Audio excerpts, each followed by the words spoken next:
Allah Allah Allah Allah Allah Allah Allah Allah qad kafani ilmu rabbi min su'ali wa khiyari ani wa tihani syahidun li bibdibari Allah Allah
وفينا فهات الهدى تغتو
صل وسلم وبارك عليه وعلى آله. السلام عليكم.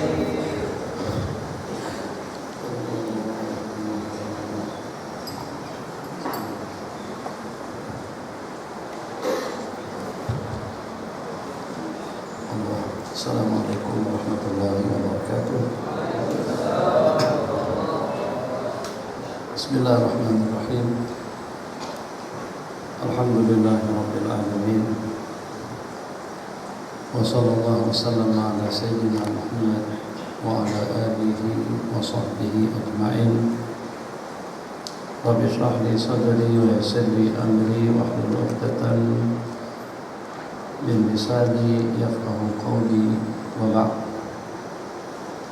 Ucapan terima kasih kepada seluruh peserta yang telah menyertai daurah Ma'had An-Nur yang kesekian kalinya.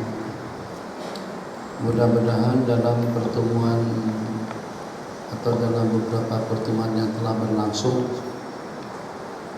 semakin bertambah keimanannya, keyakinannya, keilmuannya, ketenangannya, ketentramannya, kebahagiaannya, dan juga akan semakin bertambah peradabannya sama Allah yang tentu sejak daripada semalam sampai pada penghujung daurah yang diadakan, perbincangan dan perbualan di seputar adab, di seputar adab kita dengan Allah, peradaban antara sesama kita, peradaban kita dengan ilmu, peradaban kita dalam dakwah, peradaban kita dalam keseharian kita, yang mudah-mudahan dari sejumlah sekian masukan-masukan yang telah kita ikuti daripada ucapan dan penyampaian daripada Akhil Fadil Syekh Aminuddin sudah beberapa waktu yang lalu, itu betul-betul mampu untuk memotivasi hati dan perasaan kita, dan kita akan tergolong dalam kumpulan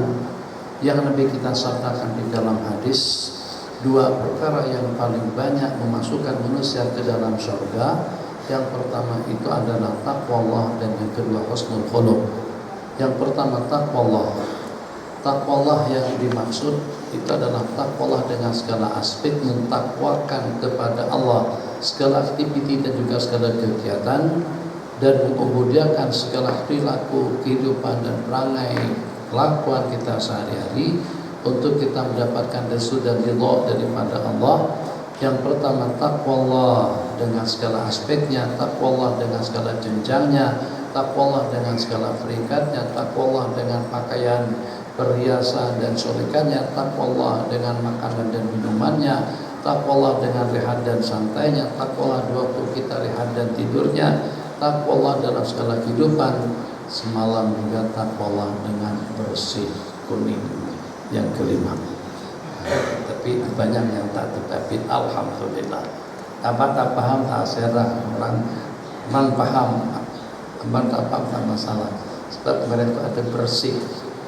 Jadi bersih itu sebenarnya satu kata-kata yang dipinjam oleh orang-orang demonstrasi, tapi dalam bahasa kita bersih akidahnya, bersih pemikirannya, bersih ubudiahnya, bersih penampilannya, bersih pergaulannya, bersih makanannya, bersih minumannya. Bukan bersih dengan arti dengan bergizi yang dimakan, tapi bersih maknanya bersih daripada syubhat, bersih daripada haram, bersih daripada larangan, bersih daripada hal-hal yang boleh memperangkat dan juga boleh mematikan hati dan semangat, bersih dengan makanan dan minumannya, yang dengan perantaraan makanan dan minuman tadi itu mampu untuk memotivasi dan juga untuk merangsang jiwa raga kita, untuk kita berubudiyah dan juga untuk kita taat dan bakti kepada Allah Jalla wa'ala. Taqwa Allah yang semacam inilah yang kita idam-idamkan dengan asbab pencerahan, pengajian, daurah,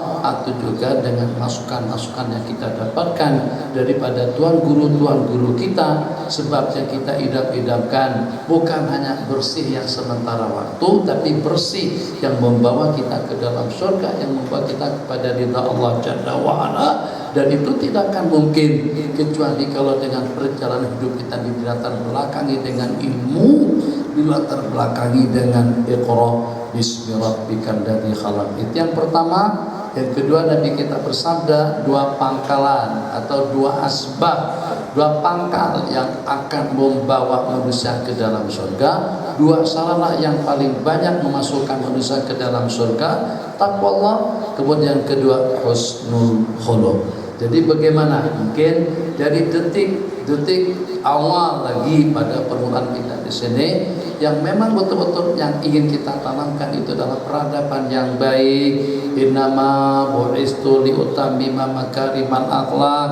Hanya saja aku diutus oleh Allah untuk menyempurnakan akhlak, untuk menyempurnakan perilaku dan peradaban yang baik, sopan santun kita dengan Allah, sopan santun kita antara ibu dan bapak, sopan santun kita dengan karib kerabat dan keluarga, sopan santun kita dengan lingkungan dan masyarakat, sopan santun kita dengan ibadah dan juga dengan tempat-tempat ibadah, sopan santun kita dengan waktu, sopan santun kita dengan suasana dan keadaan. Yang kadang-kadang kalau pada itu dengan kita sudah tidak ada rasa segan dengan waktu, kalau kita sudah tidak ada rasa segan dengan tempat, itu kadang-kadang akan berlakunya pencemaran, penodaan, ternodai kemuliaannya, ternodai keagungannya, ternodai kemuliaan, atau juga dengan keceriaannya. Nyaman tak kira-kira yang kalau pada waktu kita dalam satu hiburan, pada waktu kita dalam satu permainan, kita dalam satu persumpaan ada sebarang gangguan-gangguan yang mengganggu,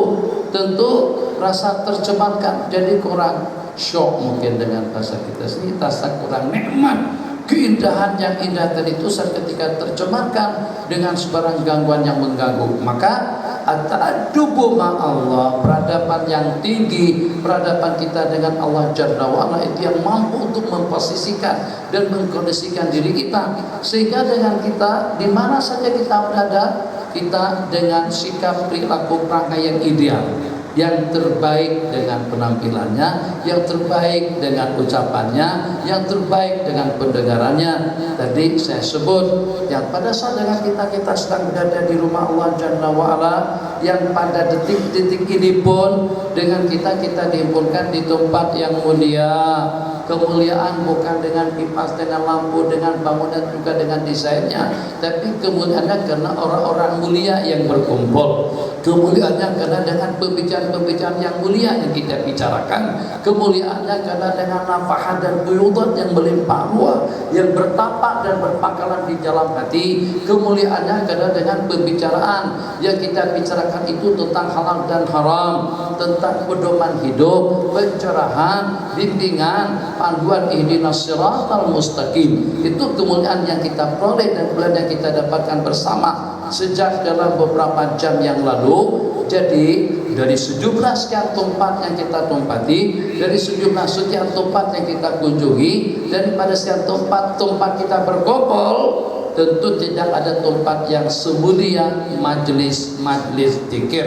Berikutnya rumah Allah Jalla wa'ala. Maka di sanalah yang sepatutnya tatapan pandangan mata kita melihat itu hanya kepada Al-Quran, tatapan pandangan kita melihat hanya kepada hadis-hadis Rasulullah, atau juga dengan ilmu-ilmu agama. Kenapa? Supaya ada keserasiannya. Ilmu yang membina hati semacam itu namanya ilmu adab, ilmu suluk, ilmu haqaiq, ilmu asrar, ilmu tasawuf, ilmu makrifah kita kepada Allah Jalla wa'ala. Agar bagaimana dengan tatapan pandang kita di tempat yang mulia, tatapan yang mulia, pendengaran kita dengan pendengaran yang mulia, ucapan kita ucapan yang mulia, di tempat yang memang selayaknya kita banyak-banyak berzikir, di tempat yang memang selayaknya dengan kita banyak bertasbih, di tempat yang memang selayaknya dengan kita mengingat Allah Jalla wa'ala. Kalau dengan seumpama Makkatul Mukarramah secara khusus dan dengan Al-Masjidul Haram, itu diistilahkan hunakatus kabul abarat wa tuqalul asarat. Di situ tempatnya kita meneteskan air mata dan juga disitulah tempatnya untuk kita menanggalkan, melepaskan dosa daripada ponda kita. Nah, kalau pada waktu kita berada di tanah air, kalau pada waktu kita berada di sini sebagai pengganti daripada Masjidil Haram, masjid-masjid, majlis-majlis ilmu, tempat kita berkumpul untuk kita menimba ilmu, tempat kita berkumpul untuk kita mendapatkan pencerahan dan bimbingan, tempat kita berkumpul untuk mendapatkan tatapan ridha, rahmah dan maghfirah daripada Allah Subhanahu wa taala. Maka keceriaan tempat ini akan menjadi ceria, dan juga dengan tempat ini akan senantiasa selalu menjadi mulia dengan aktiviti dan juga dengan kegiatan-kegiatan zikir, amal ubudiyah, tasbih, tahmid, tahmid, takbir, tahlil, dan juga dengan pengajian-pengajian yang kita adakan. Masya Allah, tabarakallah. Seandainya dengan sesiapapun di mana saja mereka berada melihat, menyaksikan, mengamati tentang hakikat yang kita sebutkan tadi, dan melihat dengan pandangan mata hati sebelum mereka menatapnya dengan pandangan mata kepala, atau melihatnya dengan pandangan mata kepala terhijab dengan pandangan mata hati, tidak akan mungkin dengan kita beranjak, bergeser, berpindah daripada tempat-tempat yang seperti ini. Rahmat yang tidak dapat dihitung, anugerah yang tidak dapat dihitung, fuyudat yang tidak dapat dihitung, para malaikat yang tidak dapat dihitung, ketenangan dan kebeningan kalau tidak kita dapatkan di tempat-tempat yang seperti ini. Jangan menghayal kita akan mendapatkannya di kelap-kelap malam, di kelap-kelap telanjang, atau juga kita mendapatkannya di tempat-tempat maksiat waliyadzubillah. Tapi suatu hal yang patut untuk kita perbandingkan, kalau pengorbanan daripada adik-beradik kita, sanak saudara kita pada beberapa waktu yang lalu, diantaranya keluarga Syekh Aminuddin sendiri yang pada seketika sudah meraih kemenangan mengalahkan Selangor pada beberapa waktu yang lalu. Kesucian daripada mereka dalam 2-3-4 jam itu di stadium, hujan lebat, malam, sejuk, tak ada satupun yang beranjak daripada majelis bola, bukan majelis zikir. Luar biasa hebat, Masya Allah, tabarakallah. Saya nonton kah? Kebetulan Allah takdirkan menonton saya pada malam hari itu. Biasanya saya tak tegama, tak teringin langsung nak nonton bola sepak tempatan. Jangankan tempatan yang Eropa, kelab-kelab Eropa pun saya tak nonton. Sudah lama dah, sudah talak 3 dan tidak ada rujuknya. Tak kenapa malam hari itu, karena diajak dan juga saat ini saya tawarkan nak nonton bola sepak kah? Malam hari ini Kedah, karena saya pernah duduk di Kedah, akhirnya rasa-rasa jadi di orang Kedah. Maka malam hari itu saya tawarkan kepada santri, nak nonton tak? Nak nonton kemana? Santri tak ada TV. Akhirnya kena pengajian saya berhentikan cepat tuh lah, kawan-kawan yang ikut pengajian tuh ada yang nak nonton, saya berikan peluang, datang setan, kata setan, awak pun kena nonton juga. Saya pun nonton malam itu, tapi nontonnya walaupun gak berujung. Nah, gol yang pertama daripada Kedah, gol balasan daripada Selangor, itu saya tengok kedua-duanya habis waktu, berarti sudah 90 menit, 45 tambah rehat 15 menit, sudah 105 menit, tambah waktu lagi 15 menit, sudah 120 menit, berarti dah 2 jam. Tambah lagi dengan tendangan sepak yang 5-5 tuh, tak berapa saya tak tahu sebutannya, tambah lagi sampai Kedah menang. Masya Allah, tabarakallah. Muslimat tak ada satupun yang beranjak daripada stadion. Tak sejuk kah? Tak letih kah? Tak lenguh kah? Kuning, bukan kuning yang khas malam.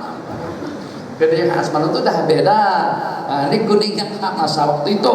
Masya Allah, luar biasa. Itu ketenangan yang seperti itu patut kita rasakan juga pada waktu kita di rumah Allah, pada waktu kita lagi sedang berzikir. Jadi kita cemburu kalau ternyata mereka boleh tenang dengan hiburan, boleh tenang dengan musik, boleh tenang dengan dansa, boleh tenang dengan karaoke, tenang dengan dangdut, sementara kita tidak boleh tenang dengan zikir.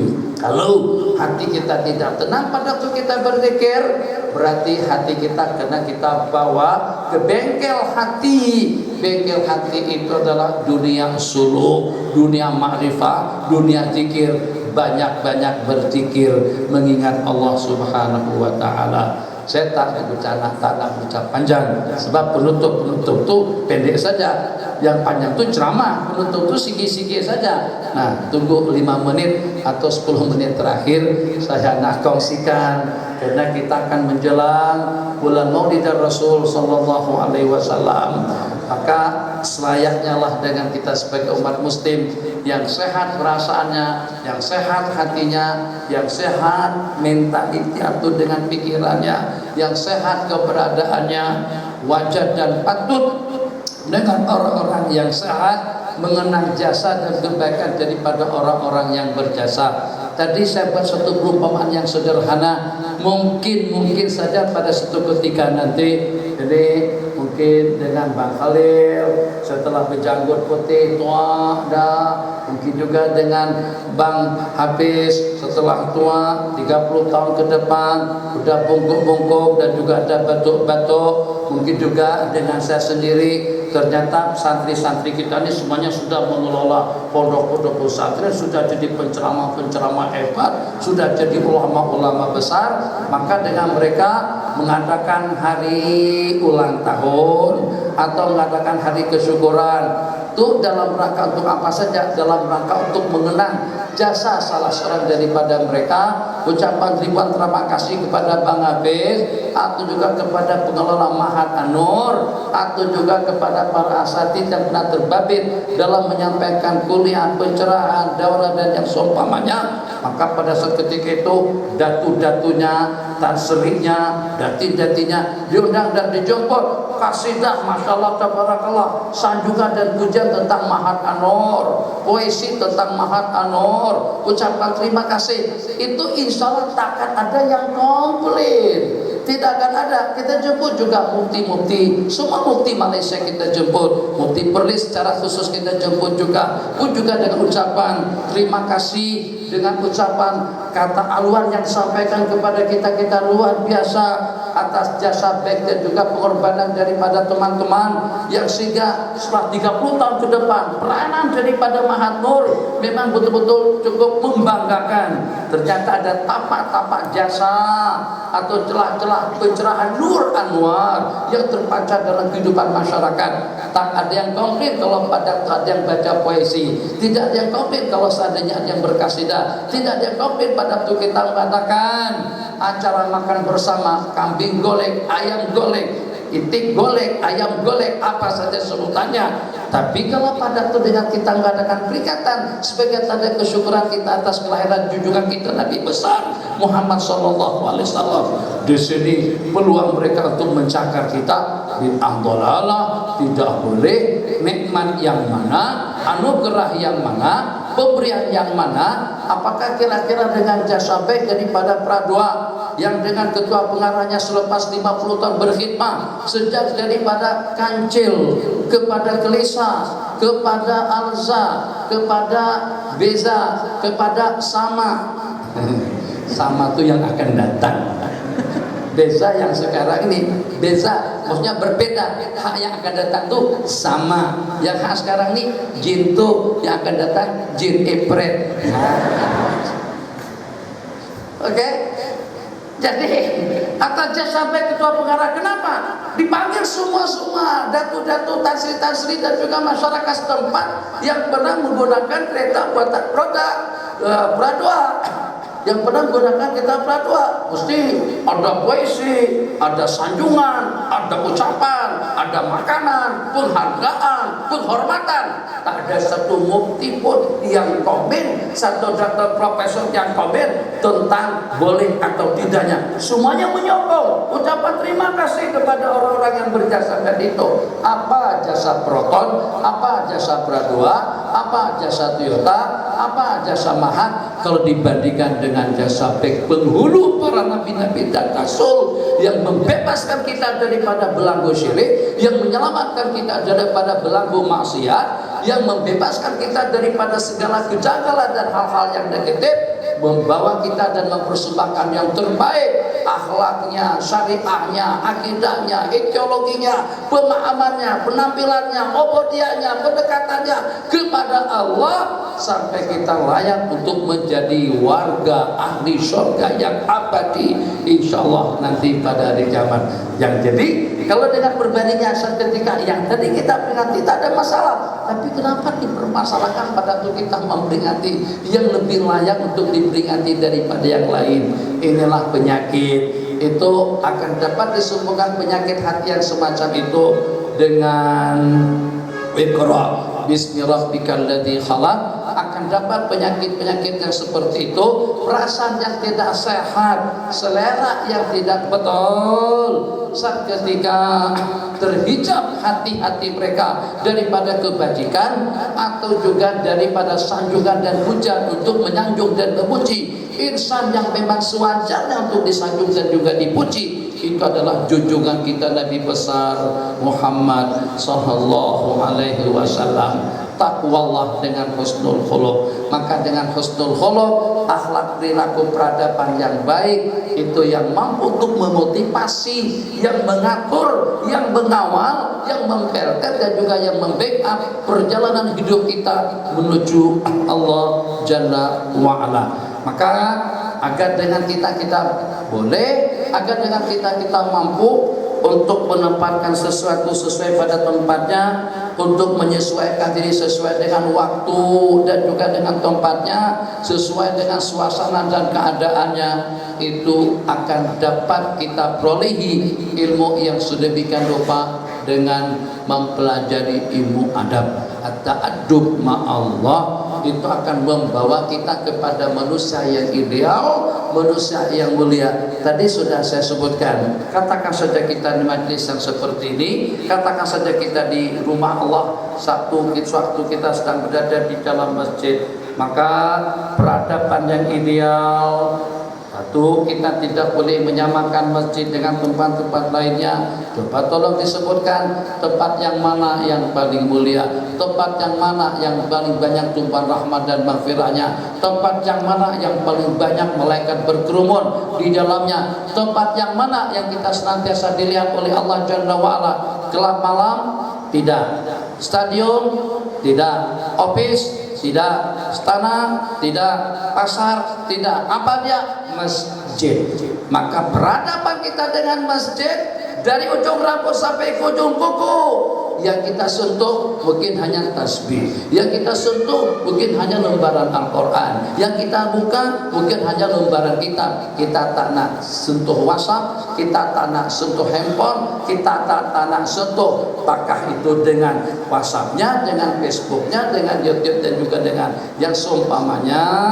Kenapa? Sebab tangan sedang berada di tempat yang paling mulia, sebab jasmani kita berada di tempat yang paling mulia, sebab dengan kita sedang berada di tempat yang paling mulia, sebab dengan kita dianjurkan dan juga dimotivasi hati kita dengan amalan-amalan yang mulia. Maka jangan sampai seketika dengan kita sedang berada di rumah Allah, dengan para malaikat-malaikat Allah, dengan rahmatnya Allah, dengan maghfirahnya Allah, dengan anugerahnya Allah, dengan yang selain daripada Allah, yang menjauhkan kita daripada Allah, yang melalaikan kita daripada matlamat, dan yang menjauhkan kita daripada tatapan pandangan rahmat dan maghfirah daripada Sang Pencipta Jalla wa'ala, yang diantaranya itu adalah handphone. Tatapan kemana? Kalau Al-Quran tidak terbuka di dalam masjid, susah kita untuk membukanya di tempat luar. Kalau dengan telinga kita, susah kita mendengarkan dengan zikir dan tasbih, susah kita mendengarnya kalau pada waktu kita di luar. Kalau dengan hati tidak dapat kita konsentrasikan dan kita beningkan di rumah Allah, susah untuk kita mendapatkan kebeningannya pada waktu kita di luar. Maka dengan demikian, jauhkan gangguan-gangguan yang mengganggu, kita ketepikan semua hal-hal yang boleh menodai hati dan perasaan kita. Fokus, bukan pejamkan mata berarti tidur, tapi pejamkan mata dengan tafakur, ingat kepada yang satu, ya Arhamar Rahimin, ya Hayyu ya Qayyum, ya Dzal Jalali wal Ikram, ya Qawiyyu ya Majid. Ya Allah, merayu-rayu kita memohon, merintih-rintih kita di hadapan Allah Jalla wa'ala ketika kita sedang berada di tempat yang mulia. Apalah artinya santri, apalah artinya wibawa, apalah artinya pengaruh, apalah artinya jolokan, apalah artinya sebutan, apalah artinya kekayaan, apalah artinya pangkat, apalah artinya harta dan tahta dan wanita, apalah artinya politik dan juga dengan ekonomi dan juga dengan kemampuan yang ideal, yang luar biasa hebat. Kalau dengan kita tidak ditatap dengan rahmatnya, kalau kita tidak ditatap dengan maghfirahnya, kalau kita tidak mendapatkan perlindungannya, kalau kita tidak mendapatkan ridha dan restu daripadanya, di situ tempatnya untuk kita menenangkan hati. Tapi kadang-kadang bukan lagi daripada orang lain, justru daripada kita sendiri. Kita engkang, kita buka, kita mainkan, kita tengok, masuk macam-macam masukan yang masuk, baik daripada grup WhatsApp kita atau juga daripada tatapan Facebook yang macam-macam. Buginya ada, lucanya ada, fashion pakaiannya ada, keretanya ada, ceritanya ada, musibahnya ada, semuanya bercelaru. Bagaimana hati kita boleh bening? Bagaimana hati kita boleh tenang? Ini ilmu yang patut kita amati dan juga yang patut kita pelajari dengan perantaran husnul khuluq, yaitu dengan peradaban yang baik. Terakhir, tadi saya tanya, saya Amin, sampai di mana? Udah selesai tak? Saya pun nak ambil dua cerita daripada kitab tuh, banyak cerita-cerita terkandung. Tapi rasa saya baru sampai ke situ. Cerita Imam Saraksi yang berwudu sampai 17 kali kena ceret-beret, belum sampai lagi kan. Cerita tuh guru bangkit berdiri saat ketika dengan anak tuh guru dia lagi sedang bermain di depan pintu masjid, belum sampai ke situ juga. Cerita dengan salah seorang anak mengaji. Lepas selesai di pengajian, lepas selesai tadi dengan tuh guru tadi itu, yang salah satunya alim, menjadi alim rabbani hebat luar biasa, yang satunya biasa-biasa saja, selidik punya selidik. Yang satu tadi itu pada masa mengaji senantiasa masa belajarnya menghadap kiblat, yang satunya cuai saja, tak kisah kiblat kah, ngadap tandas kah, Afrika Selatan kah, stadion kah, tak peduli. Hanya dengan sekecil peradaban yang mulia seperti itu, karena kamu memuliakan yang mulia, ilmu itu mulia, zikir itu mulia, masjid itu mulia, surah itu mulia, pengajian itu mulia, dakwah itu mulia. Sekecil kemuliaan yang mulia itu mengkondisikan diri pada tiap kali belajar dengan menghadap kiblat, akhirnya Allah berkati ilmu pengetahuannya. Itu adab-adab yang akan kita pelajari bersama. Jadi karena baru dalam 2, 3, 4 lembar dalam 2 hari yang lalu, maknanya kita akan sambung kembali. Ustaz Amin tak boleh pergi kemana-mana. Kita akan ikat, pokoknya kalau tak sampai habis nanti akan disambung kembali dengan kitab-kitab yang lain. Kita tak akan bagi peluang untuk lari. Kenapa? Sebab kita masih belum habis kita pelajari. Kita nakkan ilmu yang mampu, bukan hanya mampu untuk membuat kita menjadi ilmuwan, menjadi orang yang berlatar belakang ilmu pengetahuan yang banyak, tapi juga dalam waktu yang sama ilmu yang akan membuat kita lebih cepat maju, lebih cepat tampil, lebih cepat dekat kepada Allah Subhanahu wa taala. Dan terima kasih atas kesetiaannya, atas partisipasinya, atas kesediaannya untuk bersama kami pada daurah yang kami adakan. Dan kami tidak bosan-bosannya untuk menjemput kembali untuk daurah, untuk pengajian-pengajian yang akan datang.